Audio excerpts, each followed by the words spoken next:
Our White House briefing has just gotten underway. Karoline Leavitt at the podium. Let's listen in. The American people and the entire world watched President Trump powerfully lay out how he's renewing the American dream in a record-breaking joint address to Congress. And Americans loved what they heard. According to a CBS YouGov survey, an overwhelming 76% of those watching approved of President Trump's speech last night. The president spoke about how he's taken more than 400 executive actions on his key promises. The expectations were high, and President Trump is exceeding them. According to brand new polling from the Daily Mail, President Trump has never been more popular as his approval ratings are reaching historic highs.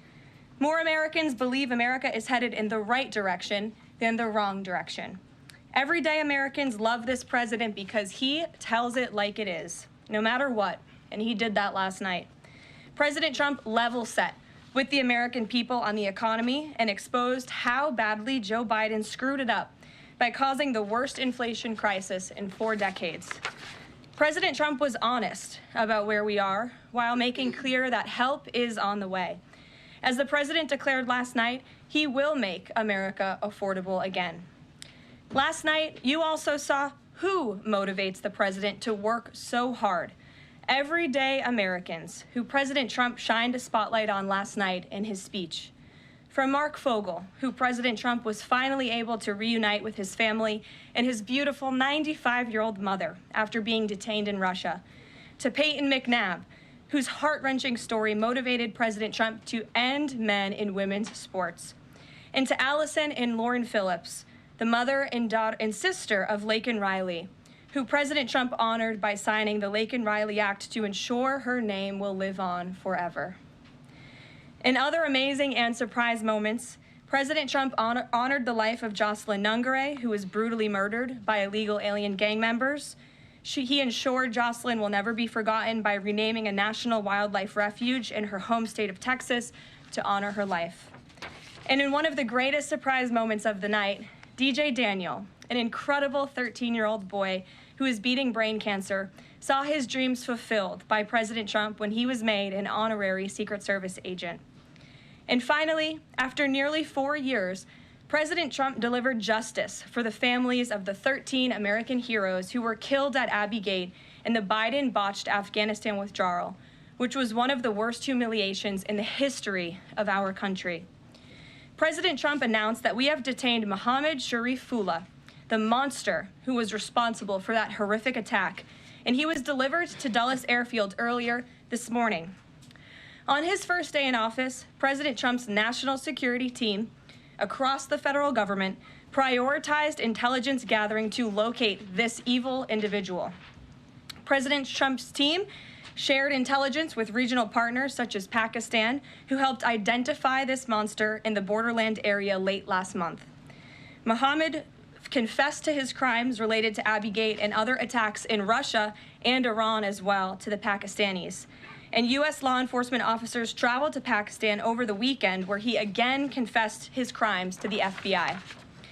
As President Trump said last night, this killer will now face the swift sword of American justice for these atrocities right here on United States soil. Joe Biden was responsible for this botched withdrawal, and he had 3 years to find this evil terrorist, and he didn't even try to get the job done. But President Trump campaigned on behalf of and grew very close to the Gold Star families. He promised them accountability, and last night, he kept his promise. He spoke to those Gold Star families yesterday, ahead of his speech, in an incredibly heartwarming call to share this incredible news. And as President Trump asked in his speech last night, how could anyone possibly be opposed to any of this action that he is taking? Well, apparently, the modern-day Democrat Party could. The behavior of Democrats last night was completely disgraceful and demonstrated how severely out of touch they are with the American public. It was the most shameful moment in the history of presidential addresses in that beautiful chamber. In what was supposed to be a unifying moment for our country, Democrat members of Congress instead screamed at the President of the United States, who was just overwhelmingly reelected by their constituents, walked out of the chamber, and worst of all, they disrespected the American people.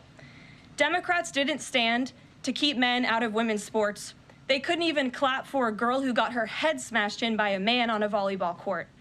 Democrats didn't stand for an innocent and beautiful child who is surviving brain cancer. They opposed eliminating taxes on tips and Social Security. They didn't stand in favor of cutting taxes for hardworking Americans. They couldn't even clap for two mothers whose daughters were killed by illegal aliens. One of the only things that could get Democrats off their feet last night was cheering for Ukraine, not for America. Last night was a very clarifying moment for our country. The Democrats exposed themselves as the party of insanity and hate, the party that wants to put America last. They've allowed their Trump derangement syndrome to stop them from celebrating America and our people, and we will not allow them to forget that. And it's not just the Democrat Party. The mainstream media still doesn't get it. Last night, MSNBC's Nicole Wallace disgustingly looped in a 13-year-old boy with brain cancer into an attack on the president over January 6th. And CNN's first chyron out of the speech called it divisive. President Trump wasn't divisive. The Democrats were. And CNN was proven wrong by their own viewers, 69% of whom, in a post-speech poll, said they had a positive reaction to the president's speech. It's sad and frankly pathetic that Democrats and liberals in the legacy media continue to allow their hatred for the president to override their love for our country. But nevertheless, the president will continue to unify this nation through policies that are grounded in common sense and that uplift all Americans. We have an individual in our new media seat today, Mary Margaret Olohan, who is the Daily Wire's first ever White House correspondent. Congratulations, Mary Margaret. The Daily Wire was founded 10 years ago by Ben Shapiro. The Daily Wire now has over 1 million paid subscribers, a monthly network reach of 138 million, and has evolved into a leading conservative multimedia giant. They are now the 5th largest podcast network in the world and home to some of the top-ranked shows. With that, I will take your questions, and Mary Margaret, why don't you kick us off? Thank you so much, Karoline. It's great to be here. Thanks. So I had 2 questions, if that's okay. The first on last night and the second on Maine. You talked about behavior from Democrat lawmakers, a lot of disruptions, and I just wanted to kind of go back to that. We saw Democrat lawmakers not stand for Laken Riley, for Peyton McNabb, for the son of a slain police officer and 13-year-old cancer survivor. What are the optics of that nationally, just in terms of not just the people who were in the room last night, but across the nation? And also, was President Trump expecting this type of behavior when he was crafting his speech? So I gave a quote to the media outlets in this room yesterday that Democrats behaving like children would be the least surprising thing of the night. And unfortunately, that quote did turn out to be true. I think the president and everyone, frankly, was surprised by the Democrats refusing to stand for not the president's policies, because frankly, we expected that, but for the everyday Americans who President Trump was shining a light on their stories. Mark Fogel, for instance, an American school teacher who was detained by the Russians. President Trump freed him. If Joe Biden had done that, they all would have been on their feet, but because of what came from President Trump, they weren't. So we think it's very sad, but we're very proud of the president today, and the American people are the people that this president cares about most, and the reviews are in, and everybody loved his speech. Thank you. And then on Maine, we know that the governor of Maine has really pushed back against the president's executive order saying that boys should not be in girls' sports. I spoke with a lawmaker from Maine this morning who told me she'd been censured by state lawmakers for calling a man and speaking up on this. What is the next move for the White House in this battle to protect the integrity of women's sports? Yeah, well, the Department of Education has sued the state of Maine. As you know, there's ongoing litigation. The president has made a commitment to ensure that states are being held accountable if they continue to allow men in women's sports, which he believes is an egregious violation of taxpayer dollars. And so that fight continues, and the president won't back down. Again, this is a common sense policy. 80% of the American people, including more than 60% of Democrats, do not want men in women's sports. So the president will stand by this commitment. Thank you. Gabe, good to see you in here. Good to see you, Karoline. A couple questions. One, can you confirm that the president held talks with the big 3 automakers today, speaking about potentially delaying tariffs? I can confirm, and I'm glad that you asked, because the president sent me out here with a statement directly from him on this. I saw it was reported earlier today by Bloomberg News, and he wanted me to share this with all of you.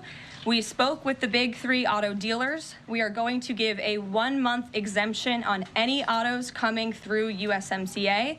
Reciprocal tariffs will still go into effect on April 2nd. But at the request of the companies associated with USMCA, the president is giving them an exemption for 1 month so they are not at an economic disadvantage. So the three companies that he spoke to are Stellantis, Ford, and General Motors. They requested the call, they made the ask, and the president is happy to do it. It's a 1 month exemption. And the president just posted on social media that he had spoken with Prime Minister Trudeau. He says he's not satisfied with what the Prime Minister has said when it comes to fentanyl, but less than 1%, as you know, less than 1% of the fentanyl seized last year was in the northern border. What else does Canada need to do? Well, the president did just put out a statement on his call with the governor, Justin Trudeau, as he calls him, of Canada.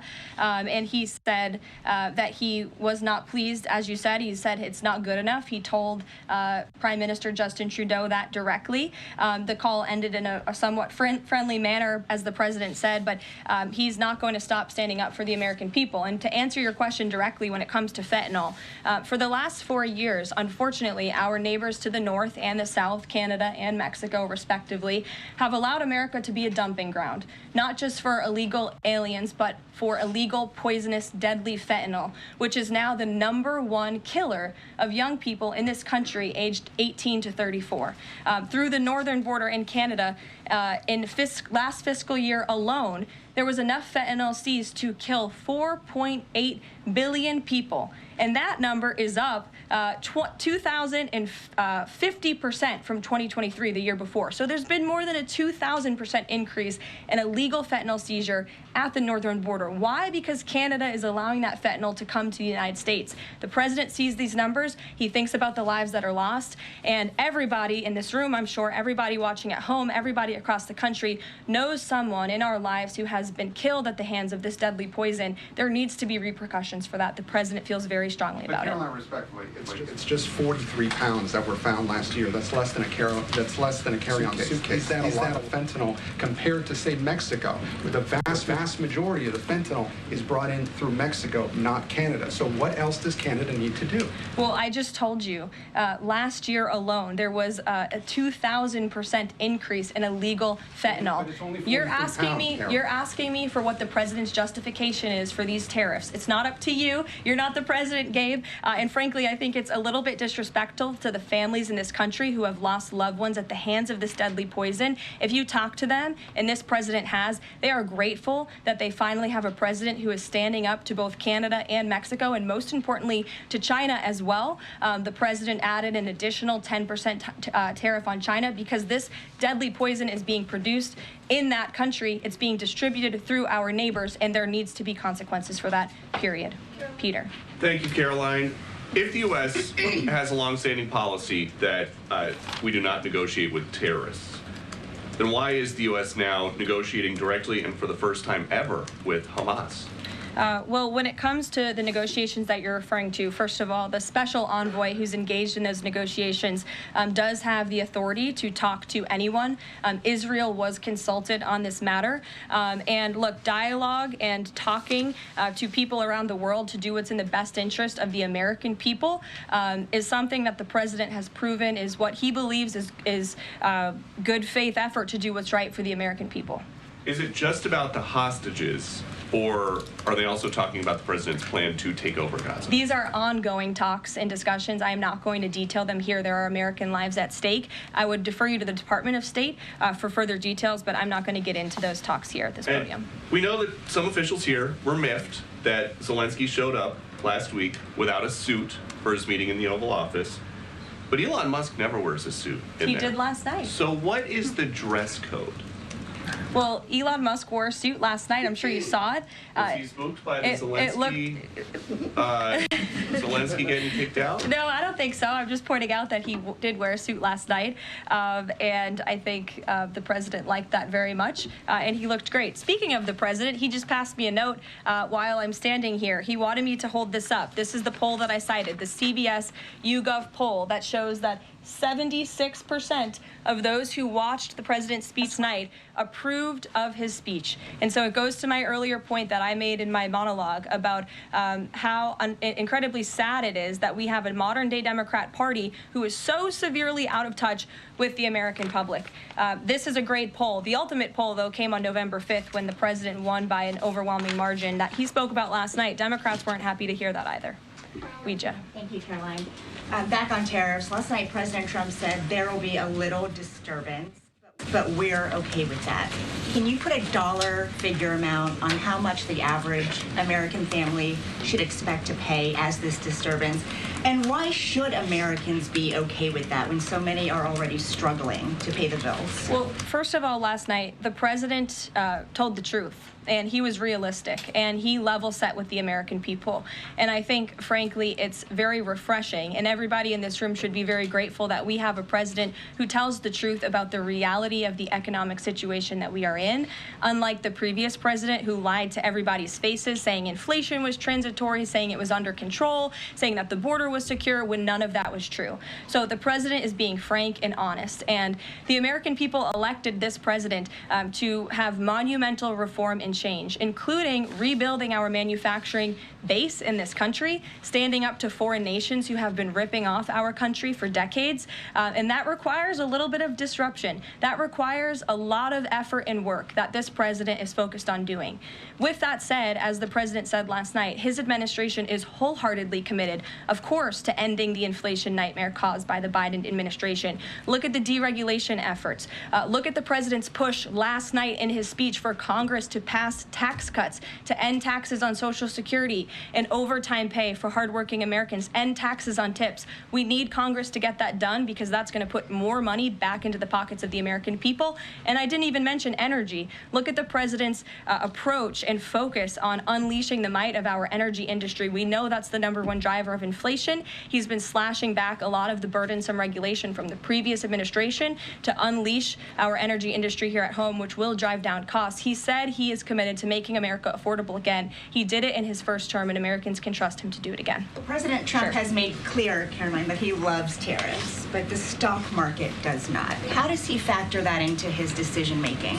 Well, the president does love tariffs. He said it's one of his favorite words in the English dictionary, and he believes in tariffs because they'll ultimately make America rich again. They're going to raise revenue. They're going to help us pay down our debt. Most importantly, they're going to bring American jobs here back home. So I think for folks on Wall Street who may be concerned, look at what this president did for you in his first term. Wall Street boomed, stock market boomed.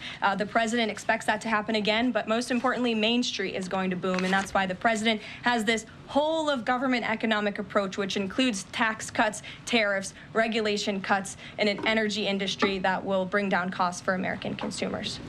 Sure, Monica. Thank you, Karoline. You mentioned not one Democrat senator voted to protect women's sports from males. Not one Democrat congressman or congresswoman stood to applaud or support protecting women's spaces and sports at the president's joint session to Congress last night, as you articulately mentioned in the beginning. So I'm wondering, what message is that sending to not only young women who are competing in these sports across the country, but also to the parents of these young girls? Yeah. I think the message that Americans should take away from last night is that they have a president in the Oval Office who is committed to doing what's right for them, especially women and girls across the country. And I think it's very ironic, thank you for bringing up the point about women, that Democrat women were wearing pink to support our fellow females, yet they couldn't stand, again, for a young woman who was almost killed and severely injured by a man on the volleyball court.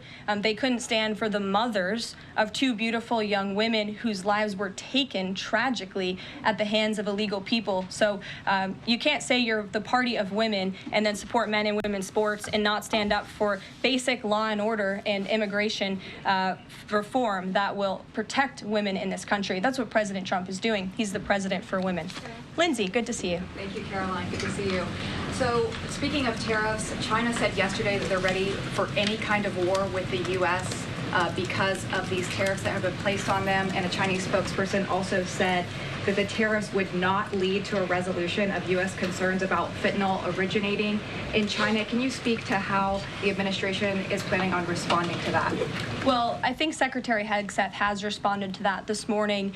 He said that America will always be prepared to defend itself, especially under the leadership of this president in the Oval Office, and that certainly remains true. Again, when it comes to tariffs, the president has been very tough on China, not just now with 20% and more with the reciprocal tariffs that will hit on April 2nd, but look at what he did in his first term. There were billions of dollars worth of tariffs that he implemented on China, and it's quite telling that the previous administration did not rescind those tariffs because they realized the value that they had in not only deterring China, but also raising revenue here in the United States. Rachel. Thanks, Caroline. Just a quick follow-up, two quick follow-ups on tariffs. The president mentioned a little disturbance during his remarks yesterday. The CEO of Target says that consumers will likely see prices go up on everything from strawberries to bananas to avocados. How long should Americans expect to pay higher prices? Are we talking a week, a couple of days, a few months? Again, I don't have a crystal ball, but what I can assure the American people is that this president and this administration is doing everything they can. And I would remind you and everybody else in this room that it's because of the previous administration's economic policies that Americans were left with record high inflation. Inflation throughout Joe Biden's entire 48 months in office was at or above 3%. It hit record highs, as you know. And there's a whole list of what the Biden economic disaster this president was left to clean up. It's been a month, but he's working hard every single day to do just that. One quick follow-up on the carve-out. Sorry to cut you off there. The U.S. imported $43 million worth of eggs from Canada. I know you mentioned some of the exemptions when it comes to automakers. Will there be any other carve-outs, including for eggs? We know prices are soaring for Americans. The president is open to hearing about additional exemptions.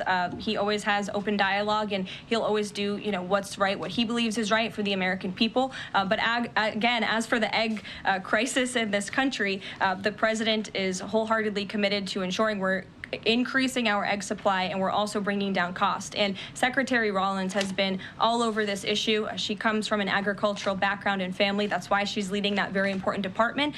She wrote an amazing op-ed in the Wall Street Journal. She's been all over the media talking about her plan. She has a real plan. The president endorses it. And he even, gave her an off-the-prompter shout-out last night to say, Brooke, I'm counting on you. It's an important issue. And this White House is working with Secretary of Agriculture every single day to address this issue. Sure. Jordan. Thanks, Karoline. So what does it say that the Democrats, while they couldn't stand for Americans or stand for victims, they stood for war and clapped for war and clapped for 5 more years of war? Yeah, the president addressed that last night, I think, when he called out Senator Elizabeth Warren and said that, again, as I said in my opening speech, very telling that the Democrats refused to clap for American people and American interests and American priorities, but they did clap for the country of Ukraine, which, by the way, the president's working very hard to end that war. So Democrats should be applauding him for actually doing something about it. Follow up on that, if I can. You've spoken recently about how what happened in the Oval Office last week gave Americans an inside look into behind-the-scenes discussions with Zelensky.